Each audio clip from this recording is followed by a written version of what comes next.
Thanks for joining us for Season 5 of the Hospitality Hangout, a hospitality-focused podcast where the founders at Branded Strategic share their insights and bring technology and innovation leaders that are making things happen in the industry we love. My name is Jimmy Frischling, otherwise known as the Finance Guy. I'd like to introduce my partner, Mr. Michael Schatzberg, also known as the Restaurant Guy. And thank you for that kind, warm, fantastic introduction, Jimmy. And to all those listening, feel free to call me Shatsy. And together, we are the personalities behind Branded Strategic Hospitality. We work at the intersection of hospitality, technology, innovation, and capital. And Jimmy, we got a great guest and a great show coming up for you. But before we start that, I just want to tell you, I was driving down this morning to the office, and I was thinking, is there something out there for operators to make their life just a little easier? Is there something out there? And I said to myself, there is something out there. And you know what Self told me? It's the branded marketplace, Jimmy. And do you know what the branded marketplace is?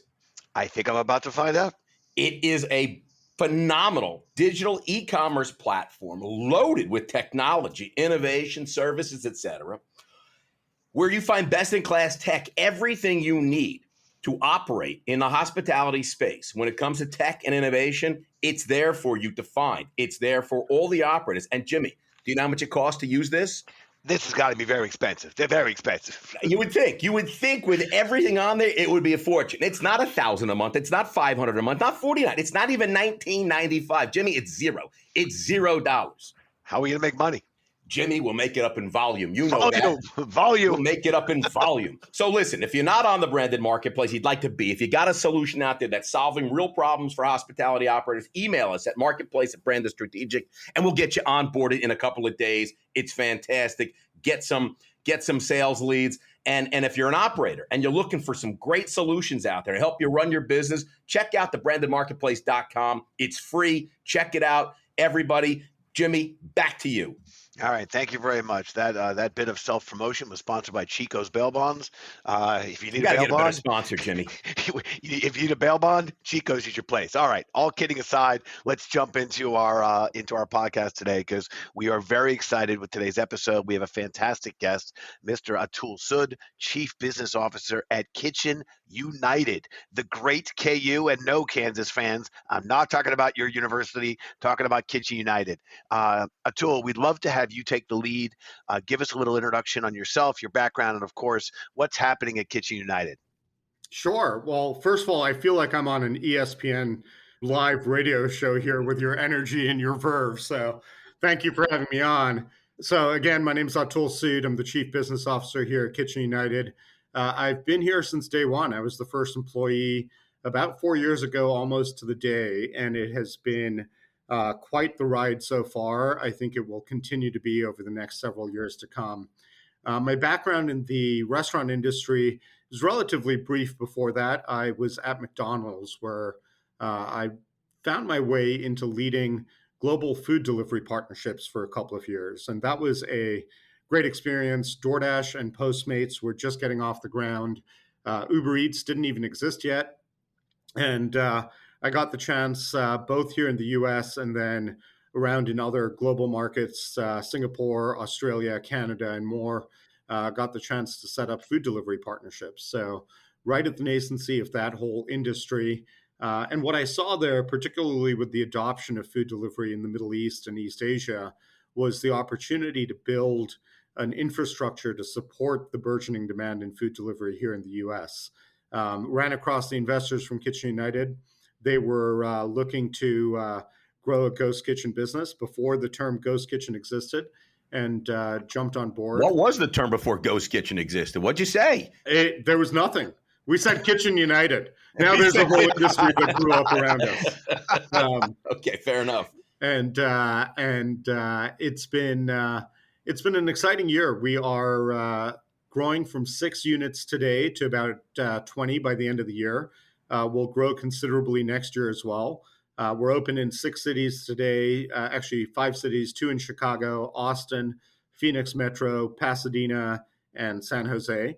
And we'll be entering the Dallas market. We'll be launching with our new partner, Kroger, and doing a number of food halls in the next few months here. So happy to talk more about it and answer your questions, guys.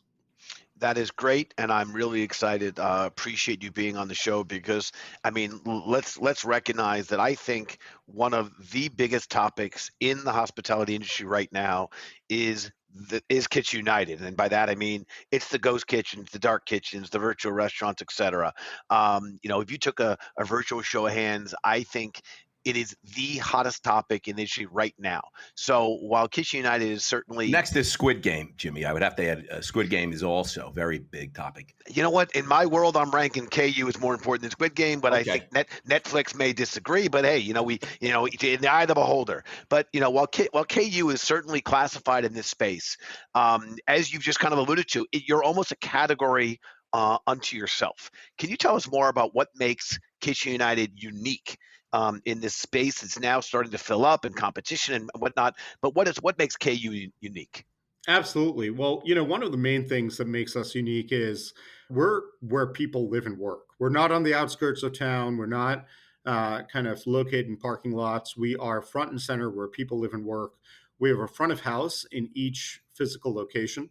So consumers can walk in, place an order on a kiosk, take their food to go.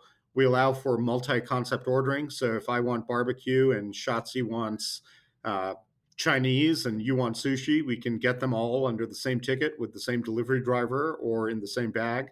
And that's really the key differentiators. We are excited because we've been around for 4 years now, and we've learned a lot. We made a lot of mistakes in that time, and eager for growth.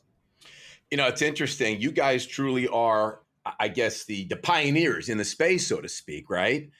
But you guys made an interesting acquisition not too long ago from, I think, at least from my perspective, I think one of the, maybe even earlier than you guys, Zool, which used to be, I mean, Zool was a kitchen. We met Corey Mancione and his partner, and Corey's been a guest on the show. And Zool had a kitchen here in New York City. And then I guess it pivoted. You guys made a big acquisition there. Can you tell us a little bit about that acquisition of Zool, why you bought Zool, what's going on behind that, and what will that do for Kitchen United? Yeah, well, first and foremost, the team, as you mentioned, is great. Corey's fantastic. Fitz, who's their chief business love officer, that guy.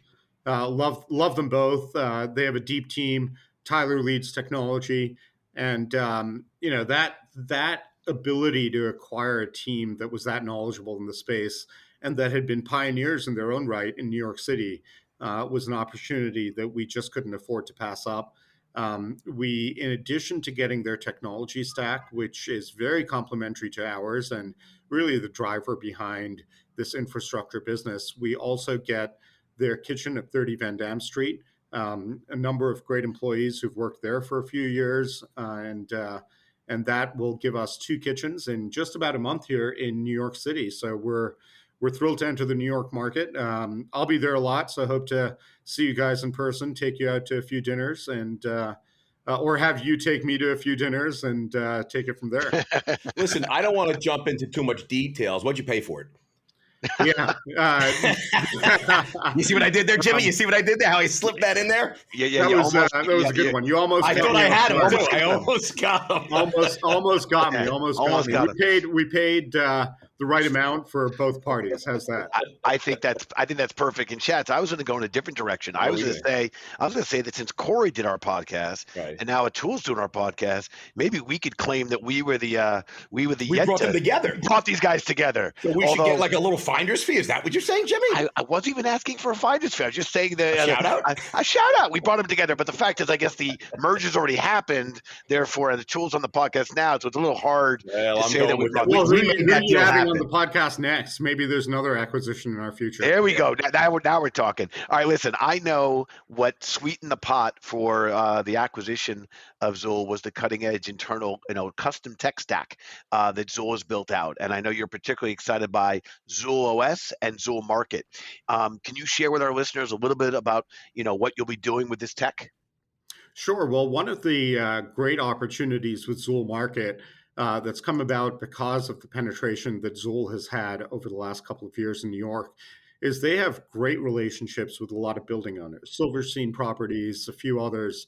that they've built over time. And what they do is they consolidate group ordering, which is distinct from catering, by the way. Catering, you get 40 people in an office, you get 40 servings of barbecue, right? Group ordering, you get 40 people in an office. Different people can have different cuisines of their choice or different menu items from those cuisine types. So they've offered group ordering for a while now to different residential and corporate customers in New York. That's great. The Zool OS, which powers Zool Market, is phenomenal and backed by a great team led by Tyler. And happy to fold it in. We've got a CTO, Jesse, who is working already with Tyler to fold all of that in. And look, we're technology people at our core, so we are ready to get those platforms merged very quickly here. Incredible stuff. Food halls was a big buzz. I mean, pre-pandemic, food halls was a big buzz. Here in New York City, there were food halls opening all over the place. So now we're talking virtual food halls. That's another super exciting development that you guys are in right now. And you partnered with Westfield Malls, specifically integrating into their food halls. And most people don't usually associate a mall and virtual kitchens, but that seems like that's an area that's going to change. How's it going to work? What can you tell us about it? Yeah, absolutely. It's an exciting partnership with Westfield. It's been in a test for nearly 9 months now, 10 months now. And really what we're doing is we're enabling two different groups of customers to get access to the food court and other restaurants around the mall. The first group is people who live close by, who used to have to commute into the mall to get the food. Now they can get it through delivery. And by the way, we make the delivery process a lot easier for the driver. Instead of having to park, go into the mall, go up the escalator, get the food, come all the way back down, waste 10 to 15 minutes doing that, they now have essentially a drive-through opportunity to just go swing through the parking lot, pick up the food, and go off to their delivery endpoint. That's number one. Number two is, I don't know if you've ever worked in a mall, but lunch breaks are short. And ninth and 10th grade, man. Yeah, retail is the starting job for a lot of people. And when you have a 30-minute lunch break and you're in a 1,000,000-square-foot mall that spans 2 zip codes, you got to work your way over to the food court, stand in line, order food, come back, and your lunch break's expired before you eat the food. So we've got stations positioned around the mall with lockers, and we get the food delivered to those lockers. Soon we'll get them delivered directly to the retail establishment. And, those workers can eat their lunch with free time to spare. So that's an exciting opportunity, both for us and for Westfield. That is, man, because it used to take me like 20 minutes to walk to Sabara at the other end of the mall to get lunch. Yeah. Little known fact, Schatzy was the inspiration behind Mike Damone from Fast Times at Ridgemont High. Little known fact. That was Sabaro Pizza, man. That was the best back then. Little known fact. Okay, Atul, listen, you've got malls, you're hitting major cities, you're crushing it now with universities, you got that in the books. So naturally, supermarkets are going to be next. Catch United is now also, we understand, partnered with Kroger supermarkets, and you're launching your first location in LA. I know you chose the other coast over the right coast. You chose the left coast. That's fine. What can you tell us about what you're doing with Kroger's? Well, we'll be on both coasts soon. I won't take preference for one. Well, there's no Kroger here on the East Coast. Can you drop us what supermarket chain on the East Coast? Give us a nugget. Hey, now let him answer my question first before he's dropping bombs on what's the East Coast marketplace. Well, we'll share that at the right time. But look, the Kroger opportunity is great. First and foremost, I got to say, for a big organization that's older than any of us on this call, they move remarkably fast, and they're a great team to work with. So we're excited to launch here in the next month or so in LA. It'll be in Westwood, bordering the UCLA campus. And, people, particularly millennials and Gen Zs, they're cooking less at home, and they want more prepared meals when they go to the supermarket. The whole idea is you get groceries for the week, you get dinner for tonight, and you can pick it up. You order the food when you go into the grocery store, pick up your groceries and pick up the food on the way out, or order it for delivery. We're going to have great regional brands, including Fresh Brothers Pizza. There's a nugget that hasn't been announced before. Boom. Boom. All right. I knew we'd get something out of them. Yeah, exactly. Fresh Brothers Pizza this morning. They're excited to launch in the store, and we'll be unveiling the other restaurants soon. And we're super excited for it. We'll be doing Texas next, Dallas and Houston, and that's going to be gangbusters. People love their Kroger down in that market too. You got a lot going on. I got to tell you, I don't know when you have time to sleep and play golf, if you play golf, or do anything else. But I mean, you're in Kroger's. You got this Westfield Mall thing going on. You bought Zool. You're opening up in San Jose and Dallas, Chicago, Austin. You got all these things. What is next for Kitchen United? What other place are you going to tackle? What is it? Is it an airline? Are you going to the moon? Are you taking on the whole Bezos and his flying into the space? Is Kitchen United going to be on the moon? Tell us. Well, there's a lot more coming up, and it's a lot more of the same. We've been cautious and careful. I would say very cautious and careful about tweaking the model to get it right before we go big. And it's taken a while to do that. I'll just be blunt. It's taken us some years to do that. But we got it right, guys, and we're going to go big now. And that's where the real juice starts flowing. We're excited to have the right capital partners. So we got the money to back us. We have the right team. We've worked together for many years now, and we've gotten to a fluid, wonderful working relationship. We have the right restaurant partners. We've got the best of the bunch and are continuing to attract more. And we got the right frontline staff. I can't say enough about the frontline staff. When you're running what's essentially a hospitality business, you got to have the smiling faces and the eager hands to do the work. And we're lucky to have great GMs and great people on the front lines. I think that's all great. Let me make this the last question before we move on kind of to the next part of our podcast. But what advice, if any, would you give to our listeners who are looking to get into the ghost kitchen space? Look, there's lots of opportunity out there. There are not enough ghost kitchens to meet all the restaurant and consumer demand that exists. I think if you are an experienced restaurateur with technical chops in secondary or tertiary markets, if you're in Nashville, if you're in Charlotte, if you're in San Antonio, there are great opportunities to retrofit or build a ghost kitchen with 10 to 12 kitchens to attract the right local restaurant partners and to really make this a convenience that is available in the near term to customers in those markets. We'll be getting there at the right time. We're focused on the big cities right now, but it is it's slightly capital intensive business to get into. You need some cash in your pockets, but it's a great business. And I really believe, guys, I really, really believe that this is the infrastructure that will power growth of restaurants for decades to come. This is not a flash in the pan. This is a sustainable business model that will allow restaurants to grow in a CapEx light way. It's really the biggest change in the restaurant industry since the advent of the drive-through. And we fundamentally believe that, and we are putting our money where our mouth is. I really love that. And I'll tell you, before the pandemic came crashing on our shores, Brandon had made what I thought was we made our own statement that we thought 50% of the restaurants in this country, by the end of the decade would be virtual, essentially, not dine-in facilities. People thought we were crazy, and here we are just a year and change, or maybe a year and a half later, and we look light in our now prediction, as I think you're 100% correct that there is a real value proposition in the work you're doing in the ghost kitchen space, particularly. All right, listen, we're moving on to the section we like to call Talking Back.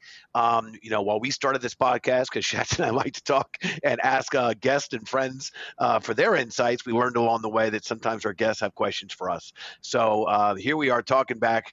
You get the mic, you get to ask us a question or two, and nothing is off the table. Atul, the microphone is yours, sir. Awesome. That's a great privilege. I'm curious, what's your favorite thing about what's happening in the restaurant industry right now, to both of you? Oh, great question. Great question. Shatsy, you want to jump all over this?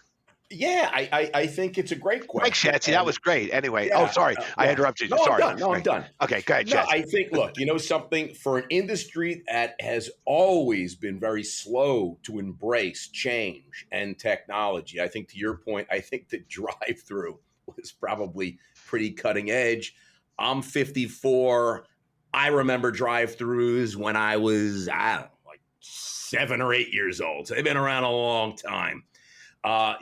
So I think restaurants and hospitality owners and operators have really, really turned the corner on accepting change, embracing change and technology and innovation at a much quicker pace than they ever have before. And I think that's, super exciting. And I think it's going to benefit ultimately all the consumers out there, because having all this change and innovation is really allowing for so many concepts to now grow into areas they never would have grown before. You can experience different foods you never could have gotten before. So I think there's that to me is one of the most exciting things that I've seen over the last year and a half, 2 years. Shatsy, first of all, I think you're on point. But since I don't want to answer with ditto, I agree completely with your assessment, and I will only add, in terms of the adoption and the welcoming and the exploration, I think it's leading also to career opportunities in the industry that I think would have previously not necessarily been thought of.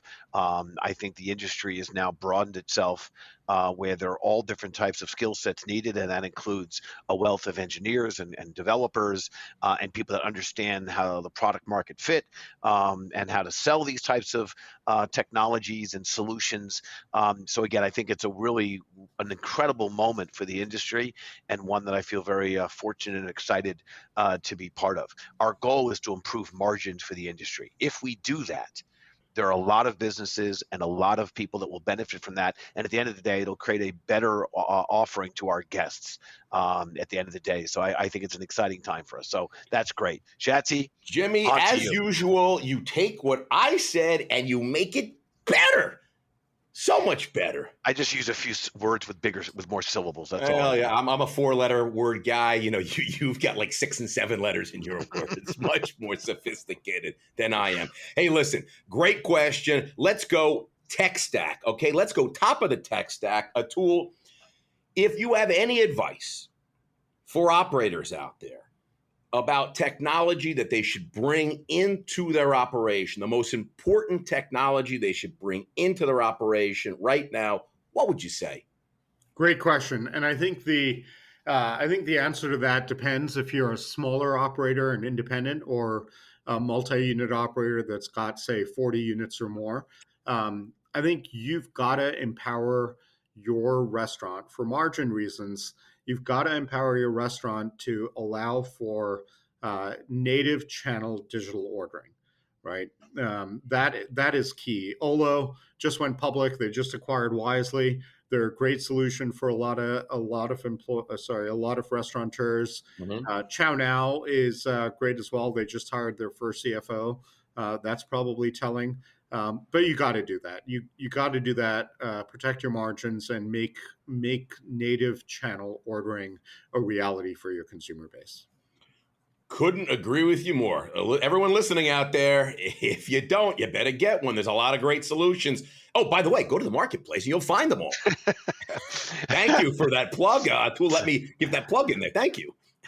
Sneaking that back in, Jess. I think that is a great comment, because people operators have been very quick to feel that business is commoditized, or that they can get all they need from some of the third-party providers. And here you have a longstanding expert in the industry who's cutting edge, telling operators you got to go native, or you got to at least include that at your arsenal. I think that's a great piece of advice. It's time for our crystal ball moment, a chance we give our guests to put on their Kreskin or Miss Cleo hat and predict the future. How do you see restaurants, Atul, and dining 2 years from now in relation to hospitality and tech? 2 years is a long time. I think the answer is going to be Kitchen United everywhere. There it is. there it is. And I feel like you're asking me, or you're inviting me to that Conan O'Brien segment that he used to do in the year 2000. In the year 2000. In the year 2000. Yep. Look, I think there will be a lot more Kitchen Uniteds. I think there'll be a lot more ghost kitchens overall. I think delivery will penetrate even more, and I think sit-down restaurants will get smaller. That's probably my big one, which is the footprint required for dining in-house will just get smaller. There will be different lanes, as it were, for restaurants to serve delivery drivers compared to the lanes that they used to serve either the fast casual customer or the sit down diner. I don't think sit down dining is going away. I love going to restaurants. I love fine dining. I love fast casual for a quick meal. I love McDonald's, where I worked for a couple of years. And Who doesn't love McDonald's? you gotta love McDonald's. That quarter pounder with cheese, still my favorite. But smaller footprints, and as office formats change, as more people go work from home or stay home to work, I think you'll also see more restaurants popping up in areas that are closer to residential neighborhoods, particularly in the suburbs, and all of that's great. Look, restaurants are going to be around forever. Millennials and Gen Zs, as I said, are dining out more, dining at home more, but cooking less. And if you can make it more convenient for them to do so, then more power to you. I think the next great restaurant brands are being created right now as well. You see what's happening with Portillo's going public. You see what's happening with Sweetgreen. Yep. The next great restaurants are here already and are going to grow in the next couple of years. Yeah, I think there's more foodies out there now than ever before. I mean, I don't go to a restaurant and not see everybody taking pictures and posting on Instagram. I mean, people are really into their food. So clearly restaurants aren't going away. We need to eat to survive.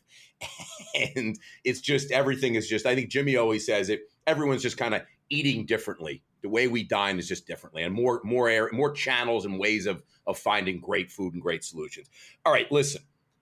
Branded Quickfire is clearly the best segment on the podcast. That's not me talking. That is thousands and thousands of people telling us that. So I'm going to ask you 5 lightning round questions. Don't think too hard. Just give me the first answer that comes to your mind. Are you ready, sir?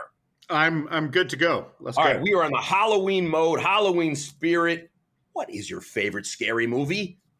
Ooh, Halloween's got to be one of them, and the Nightmare on Elm Street. Nightmare on Elm Street. Oh, excellent.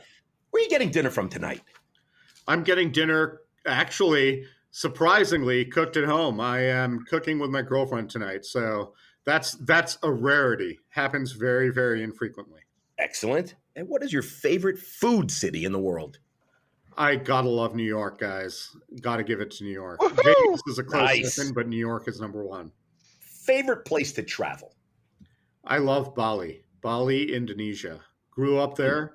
Really? Or grew up in Indonesia partly, and love the spiritual peace that comes from Bali. It's a nice way to slow down. It's on my bucket list. Got to get there. I don't know how long that flight is, but it sounds far. If you were to challenge Jimmy or I to a game of pickleball, who would you have the best odds of beating? Oh, you guys have no hope. No hope at all. Take another racket sport, and I'll say the same thing. Racket sports are my jam. Really? Look at that, Jimbo. Atul just challenged you. Wait a minute, Atul, are you going to be at any of the next trade shows? Are you going to be in like RLC? I'll be at RLC. I think they got tennis courts and pickleball courts, and let me tell you, Jimmy does not lose. Okay, I'll put money up against myself or Jimmy. Yeah, Schatzberg, I don't want to fold my hand on the on a podcast, but I got to tell you, I play hard. I play to win. I will leave it all out on the court, field, you name it. Yeah. But sometimes I lose. I mean, I'll put it out there. So I'm willing to take the challenge, and let's bet a dinner on it. Yeah, all right. And by the way, Jimmy uses 2 rackets. Yes, I was going to bet a Randolph and Mortimer, the Duke brothers wager of the infamous dollar bet, but I will do dinner instead because win, lose, or draw. At least I'll get a good meal. You get a good meal. I get a good time. But I take the challenge. Although I'll admit that was he was selling confidence with that prediction. So I got to note that. All right, listen, Atul, we want to thank you so much for joining us on the podcast and for sharing all your great insights. We appreciate the hard work you're doing to support the industry, not during this challenging time, but always. I do really believe KU is advancing a company and a platform that is truly going to be and is an ally to operators and brands, and I think it's going to deliver great value for everyone associated with it. If you want to get in touch with Atul directly, you can email us, okay, podcast@brandedstrategic.com, and we'd be happy to make the introduction. As our listeners now know, we no longer give out direct cell phones. That was frowned upon in season 1, but we're happy to make a connection. Did somebody give out your cell phone like last week? Yes. That was classic. I was hoping that would be forgotten, but thanks for bringing it up again on another podcast. To our listeners, we want to thank you so much for tuning in. We know there are literally hundreds of thousands of podcasts out there, and the fact that you choose to hang out with us is something we really appreciate. So join us next week as we welcome guest Kevin Tan, founder and CEO of SnackPass. We expect that'll be a great podcast as well. Thrilled to have our friend Kevin on the show. And if you haven't done so already, please subscribe to our podcast so you don't miss out on exciking guests going forward in the future. Jimmy, is there no special offer? We got nothing from KU? Chico's bail bonds. Yeah, when you have a tool from KU dropping knowledge, that's the gift, my friend. That is the gift? That is the gift to our listeners. Not even a hat, a KU sweatshirt, a KU hat? If you go to kansasuniversity.com, you can buy all the KU stuff you want, and I'll give out Shatsy's credit card to let that happen. All right. So listen, finally, if you haven't done so already, please sign up for the podcast so you don't miss out on an exciting guest going forward. And better yet, invite a friend to hang out with us the next time. So until then, this is Jimmy Frischling, your finance guy, thanking Atul and signing off and passing it back to my boy Shatsy. This is Shatsy, a.k.a. the restaurant guy. Thank you all for hanging out with us in the Hospitality Hangout. Atul Sood, Kitchen United, doing amazing stuff. Thank you, my friend. Cheers, everybody. Been a pleasure. Cheers, everyone. Thank you.